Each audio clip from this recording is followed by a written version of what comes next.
we're joined by Talking Points Memo reporter Lauren Fox. Lauren, good morning. Good morning. How are you?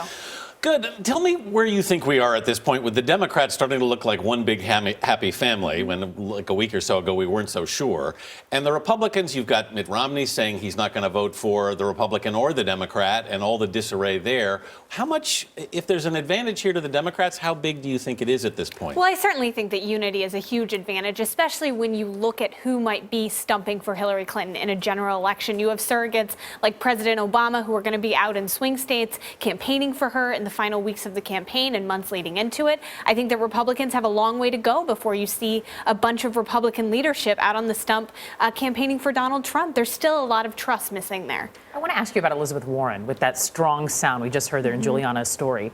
A lot of people are saying she could be on the short list for VP. Who else is on that potential list, and do you think it could be her? Well, certainly it could be Elizabeth Warren. You know, she could certainly combine and unite some of those Bernie Sanders fans, but others might be Julian Castro, a young up-and-comer who a lot of Democrats see as a potential, great pick for her. Another is Senator Tim Kaine, a senator from Virginia, who might be able to negotiate some of those Hill deals that certainly she would need to have negotiated if she were president. That's a role that Joe Biden has filled before. So I think that there are a large number of folks who she's still looking at. It still remains to be seen. Obviously, Veep stakes becomes the next big question for the Democrats. Yeah. You got a pretty strong sense this week that President Obama wants to be a big part of this campaign. Yes. What do you think his role will be? Well, certainly his approval ratings have gone up over the last year, and I think that that says a lot about his potential to go out and mobilize voters. I think Hillary Clinton is going to need a lot of African-American support as she continues to move forward with this campaign,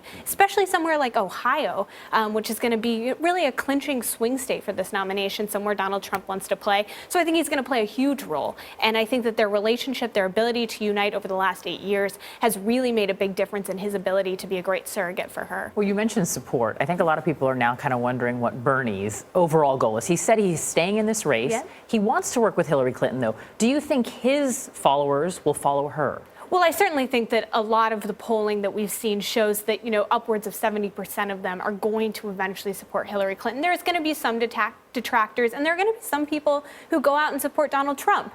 But I think that the majority of them are going to come around to Hillary Clinton. I think most people in the Democratic Party, progressives, don't see Donald Trump as an alternative. Hillary Clinton has a huge fundraising advantage right now. Trump's people are trying to minimize the significance of that. They say that he's not going to need as much money as she does. Do you agree?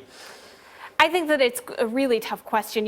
What we don't know about fundraising and what political scientists that I've talked to will tell you is that when you look at a race like this, it doesn't usually matter if both candidates have lots and lots of money, but if one candidate has a lot of money, the other candidate doesn't, I think we're going to see a big question on how much campaign finance really matters in elections. It's interesting, too, though, because Trump has been able to galvanize social media in a way that makes it clear why he needs less money. Right, exactly. I mean, he's constantly in the news, but, when you go out and you have to build ground games, you have to get people to turn out to vote, it's kind of a different story in a general election. Lauren Fox, thank you as always. Thank you. I appreciate it. Tomorrow morning on Face the Nation here on CBS, John Dickerson's guests will include Senator Bernie Sanders and Trump campaign manager Corey Lewandowski.